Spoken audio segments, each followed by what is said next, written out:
إن الدين عند الله الإسلام.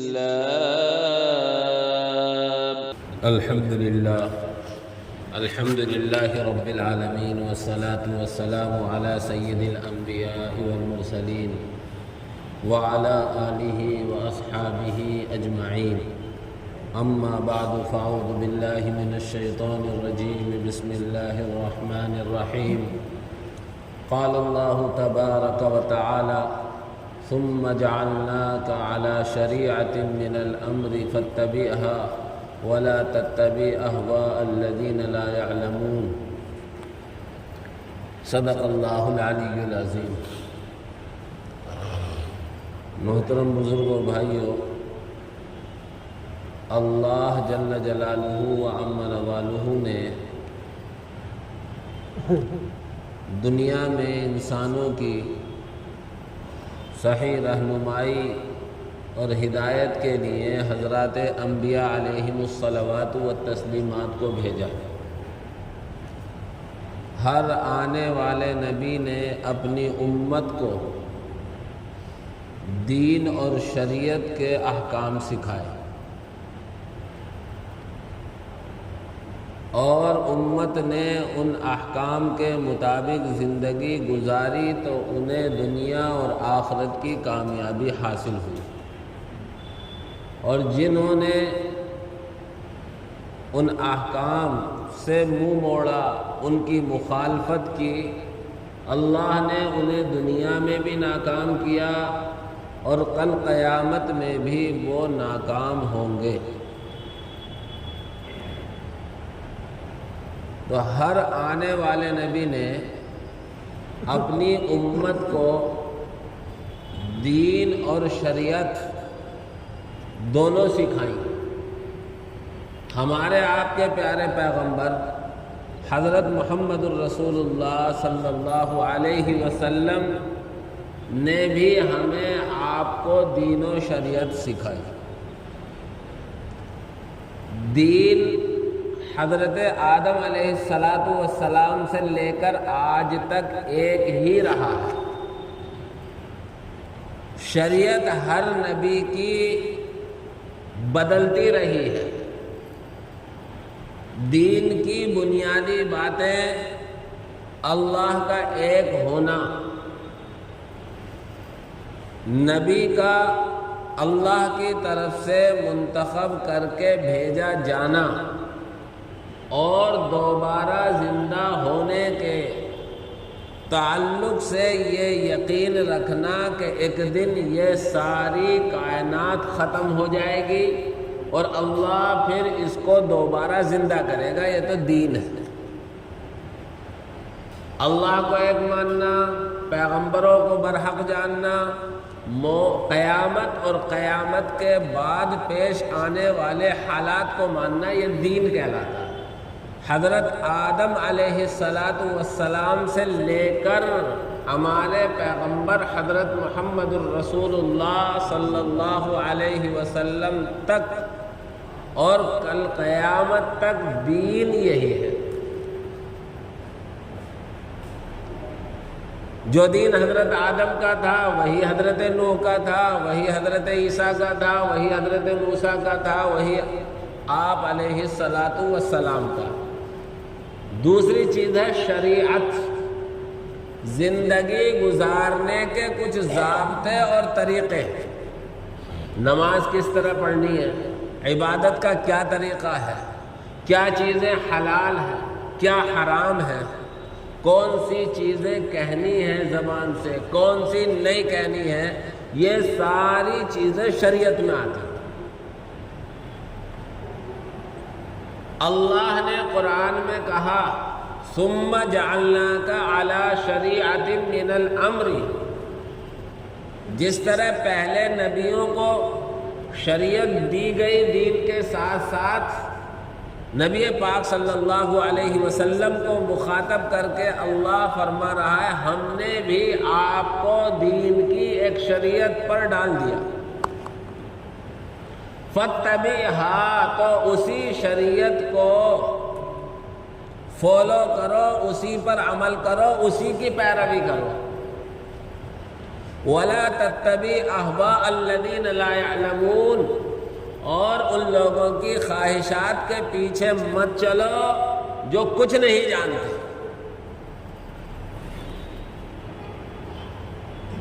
تو ہم روز روشن سے زیادہ یقین رکھتے ہیں اس بات کا کہ نبی پاک صلی اللہ علیہ وسلم نے جو شریعت پیش کی ہے، وہ شریعت، وہ طریقہ دنیا میں سب سے بہتر اور سب سے آخری طریقہ ہے، اور قیامت تک اسی طریقے کے مطابق زندگی گزارنا ہماری، آپ کی اور پوری انسانیت کی کامیابی اسی میں پوشیدہ ہے۔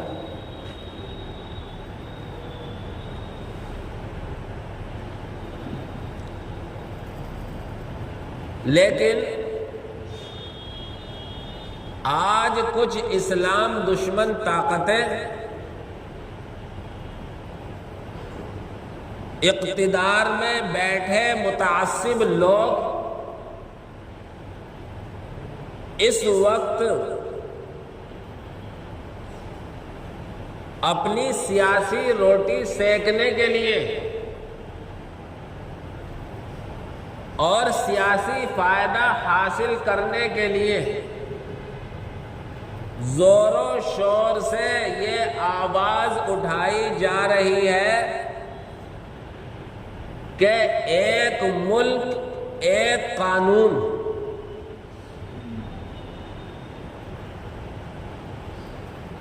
یعنی پورا ملک ایک ہے تو پورے ملک میں قانون بھی ایک چلے گا۔ یہ بظاہر بڑا خوشنما نعرہ لگ رہا ہے، لیکن یہ ہندوستان جمہوری ملک ہے۔ یہاں ایک زمانے سے گنگا جمنی تہذیب کے ساتھ لوگ زندگی گزارتے چلے آئے ہیں۔ یہ ملک مختلف مذاہب کے ماننے والوں سے آباد ہے۔ اس ملک میں سکھ بھی ہیں، اس ملک میں عیسائی بھی ہیں، اس ملک میں بدھسٹ بھی ہیں، اس ملک میں آدی واسی بھی ہیں، اس ملک میں دوسرے اور بھی چھوٹے چھوٹے مذہبوں اور دھرموں کے ماننے والے ہیں، اور ہر مذہب کے ماننے والے کے زندگی گزارنے کے، رہنے سہنے کے، شادی بیاہ کے، خوشی غمی کے الگ الگ طریقے ہیں، اور ان طریقوں کے مطابق وہ اپنے کام کر رہے ہیں۔ ایک زمانے پہلے بھی یہ آواز اٹھی تھی جس کو کہتے ہیں UCC، اس کا شارٹ ہے یونیفارم سول کوڈ۔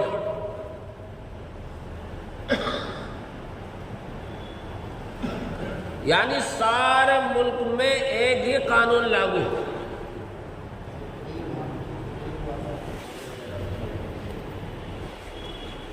ہم کب کہتے ہیں کہ یہ قانون لاگو نہ ہو؟ تھانے میں جاؤ، کورٹ میں جاؤ، کورٹ والے جو ہندوستان کا قانون ہے اس کے مطابق فیصلے کر رہے ہیں، وہاں عیسائی بھی جا رہے ہیں، مسلمان بھی جا رہے ہیں، بدھسٹ بھی جا رہے ہیں، آدی واسی بھی جا رہے ہیں۔ آپ تھانے میں جاؤ، تھانے کی جو کارروائی مسلم کے لیے ہے وہی ایک غیر مسلم کے لیے ہے، جو کارروائی عیسائی کے لیے ہے وہی آدی واسی کے لیے ہے۔ تو پھر آخر وہ کون سا قانون ہے جو اب ایک قانون ہو، ایک ملک ہو؟ کچھ ایسی چیزیں ہیں جو ہندوستانی قانون ہی میں ہر مذہب کے ماننے والے کو پہلے سے یہ رعایت دی گئی ہے کہ وہ اپنے مذہبی تیوہار، مذہبی آپس میں رکھ رکھاؤ، شادی بیاہ، جنہیں اردو میں کہہ دیتے ہیں آئلی قانون، میراث کے قانون، شادی بیاہ کے قانون، طلاق اور خلا کے قانون، تو یہ مسلمان اپنے طریقے پر کرتے ہیں شادی بیاہ، ہندو اپنے طریقے پر شادی بیاہ کرتے ہیں، عیسائی اپنے طریقے پر کرتے ہیں، بدھسٹ اپنے طریقے پر کرتے ہیں۔ تو اب یہ بات اٹھائی جا رہی ہے کہ جب ایک ملک ہے، ایک قانون ہونا چاہیے تو سب کی شادی بیاہ ایک ہوں گے۔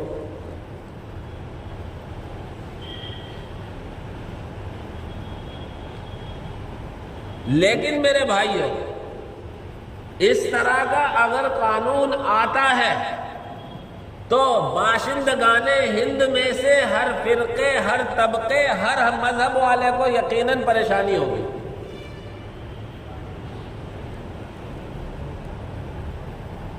جس کی لاٹھی اس کی بھینس، اگر طاقت کی بنیاد پر، اقتدار کی بنیاد پر اس طرح کا قانون لاگو ہوتا ہے تو ہم سے کہیں زیادہ دوسرے مذہب والوں کو تنگی ہوگی۔ لیکن موجودہ اقتدار والے اپنی سیاست کو چمکانے کے لیے اس قانون کو ایسے پیش کر رہے ہیں جیسے صرف یہ مسلمانوں کے خلاف، اور 2024 کے آنے والے الیکشن کے لیے وہ اپنی راہ ہموار کر رہے ہیں۔ کس طریقے سے ہندو ووٹ ایک ہو جائے دھرم اور مذہب کے نام پر، مسلمانوں کو پریشان کرنے کے نام پر، اور ہم اپنی سیاسی روٹی سینکنے میں کامیاب ہوں، جبکہ ہمارے برادران وطن کے اندر جن کو آج سب کو ایک خانے میں ہندو شمار کیا جا رہا ہے، حقیقت میں دسیوں مذہب ہیں، اور ہر ایک اپنے مذہب کے مطابق شادی کرتا ہے، بیاہ کرتا ہے، طلاق لیتا دیتا ہے۔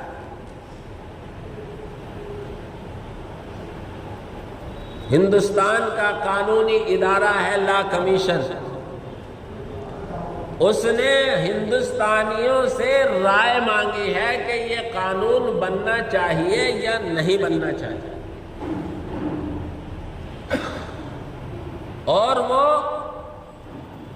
ویب سائٹ کے ذریعے انہیں میسج کرنا ہے۔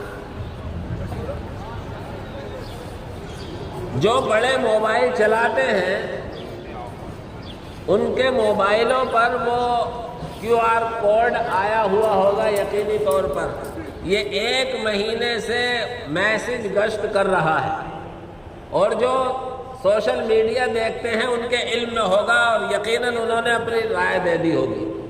آج اس کا آخری دن ہے، اس لیے جو بڑے موبائل چلاتے ہیں، آل انڈیا مسلم پرسنل اللہ کی طرف سے بھی لنک آیا ہوا ہے، جمعیت علماء ہند کی طرف سے بھی لنک آیا ہوا ہے، تو ہم اس میں پورا میٹر تیار ہے، صرف اپنی ID سے اس کو لا کمیشن کو سینڈ کرنا ہے۔ یہ ہمارا نوجوان طبقہ جو بڑے موبائل چلاتا ہے، اگر فون میں کئی ای میل ID ہو تو ہر ایک ای میل ID سے ہر ایک کا الگ الگ یہ SMS سینڈ کر دیں۔ ہمارے بزرگوں نے یہ طے کیا ہے، یہ قانون طاقت کی بنیاد پر لائیں، لے آئیں، ہمیں اللہ نے، اللہ کے نبی نے اپنی شادی بیاہ کے لیے جو قانون اور طریقے دیے ہیں، ہمیں تو اسی کے مطابق ہر کام کرنا۔ کتنے ایسے ملک ہیں جہاں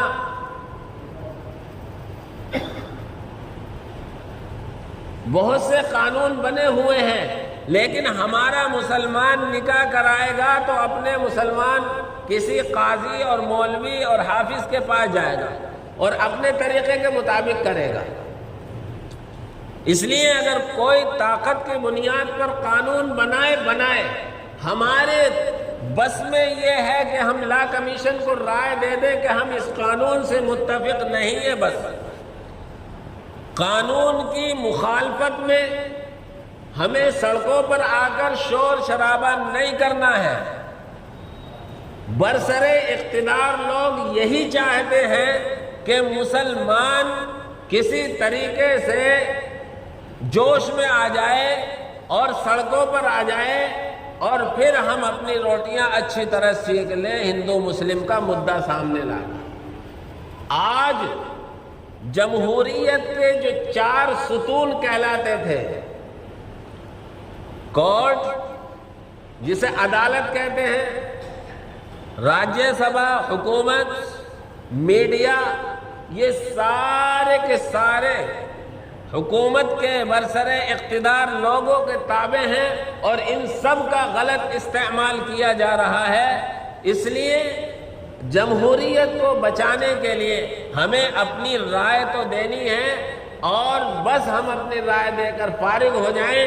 سب کے دل اللہ کے ہاتھ میں ہے، اس لیے اللہ سے دعا کریں اور اللہ سے مانگیں ہمارے ملک کی سلامتی کے لیے، اور ہمارا یہ ملک آج سے نہیں، ایک زمانے سے اپنی اپنی تہذیبوں کے ساتھ رہنے کی، اور آزادی کے بعد سے بھی ہمارے ملک کا قانون ہر ایک کو اپنے مذہب کے مطابق زندگی گزارنے کی پوری آزادی دیتا ہے۔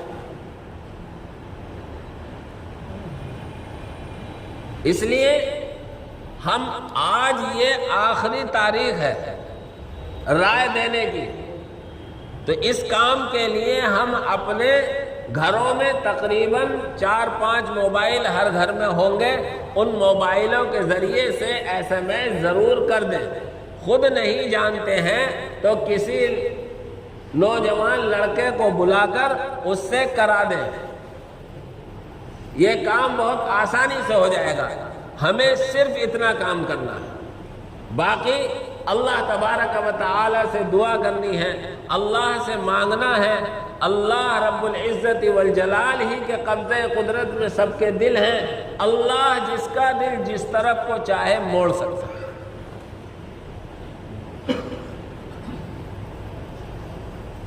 اس لیے اللہ تبارک و تعالی قرآن کریم میں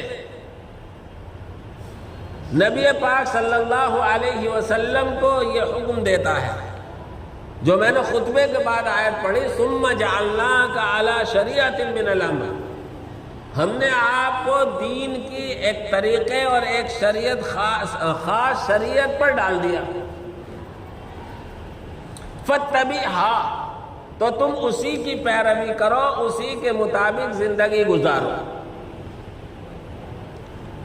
وَلَا تَتَّبِعْ أَهْوَاءَ الَّذِينَ لَا يَعْلَمُونَ، اور ان لوگوں کی خواہشات کی پیروی مت کرو جو کچھ نہیں جانتے۔ اور یاد رکھیں، قرآن اللہ کا قانون ہے، اور یہ وہ قانون ہے جو اللہ نے بنایا ہے۔ انسانوں کو پیدا کرنے والا اللہ، زمین و آسمان کو پیدا کرنے والا اللہ، انسانوں کی کمزوری کو اور ان کے مزاج کو اللہ سے بہتر کوئی نہیں جانتا۔ اس لیے عافیت اللہ ہی کے قانون کو فالو کرنے میں ہوگی، اللہ ہی کے قانون پر عمل کرنے میں ہوگی۔ اسی لیے آئے دن جو دنیا کے قانون ساز ادارے ہیں، قانون بنانے والے ہیں، وہ قوانین میں تبدیلیاں کرتے رہتے ہیں اور ان میں کچھ نہ کچھ آگے پیچھے کرتے رہتے ہیں۔ کیوں؟ اس لیے کہ انسان کی صحیح ضرورت، صحیح اس کی کمزوری اور صحیح اس کا فائدہ کس چیز میں ہے، انسان کامل طور پر نہیں سمجھ سکتا۔ اس کو صرف اور صرف انسان کو پیدا کرنے والا ہی جان سکتا ہے۔ اس لیے آئے دن کسی نہ کسی قانون میں سنشودھن ہوتا رہتا ہے، ترمیم ہوتی رہتی ہے۔ ہر ایک جو اقتدار میں آتا ہے اپنی عقلی گھوڑے دوڑاتا ہے اور اپنی طاقت کے نشے میں وہ کسی نہ کسی قانون میں کوئی نہ کوئی رد و بدل کرتے رہتے ہیں۔ ایک اللہ ہی کا قانون ہے، الا لہ الخلق والامر، یاد رکھو اللہ ہی نے ساری انسانیت اور پوری دنیا کو پیدا کیا ہے، والامر، اور اسی کا صحیح حکم چلنے والا ہے، اسی میں کامیابی ہے۔ اور آخری بات، کبھی بھی کوئی بھی کسی بھی حکومت کو چلانے والا ہو، کفر کے ساتھ اللہ نے حکومتیں چلائی ہیں، شرک کے ساتھ اللہ نے حکومتوں کو دوام دیا ہے، لیکن اگر حکمراں ظلم پر آ جائیں، حکمراں ظالم بن جائیں، تو یاد رکھیں ظلم کے ساتھ حکومت زیادہ دن نہیں چلتی۔ ہمارے سامنے فرعون کی حکومت تھی، جب تک وہ ظالم نہیں رہا اس وقت تک اس کی حکومت چلتی رہی، لیکن جب وہ ظلم کی انتہا پر آ گیا، اللہ نے وہیں سے جن پر وہ ظلم کر رہا تھا پار کر دیا، اور وہ ظالم وہیں ہلاک و برباد ہو۔ اس لیے یاد رکھیں اللہ کے یہاں ہماری بدعمالیوں کی وجہ سے دیر تو ہو سکتی ہے، اندھیر نہیں ہو سکتی۔ کسی کی حکومت ظلم کے ساتھ زیادہ دن نہیں چلتی ہے، اور اب ٹکراؤ ہم سے نہیں اللہ سے ہے۔ اللہ نے قانون بنائے ہیں، اللہ کے قانون سے ٹکرانے والا پاش پاش ہو جائے گا۔ اللہ کے شان میں ذرہ برابر کسی طرح کی کوئی کمی نہیں آئے گی۔ یہ آخری ہمارے پاس اللہ سے ہی مانگنے کا ہتھیار ہے، اللہ سے مانگیں۔ اللہ رب العزت والجلال مجھے بھی، آپ حضرات کو بھی، اور پوری امت مسلمہ کو اللہ کے بنائے ہوئے قانون کے مطابق زندگی گزارنے کی توفیق عطا فرمائے۔ آمین وآخر دعوانا ان الحمدللہ رب العالمین۔ اللہ اللہ اللہ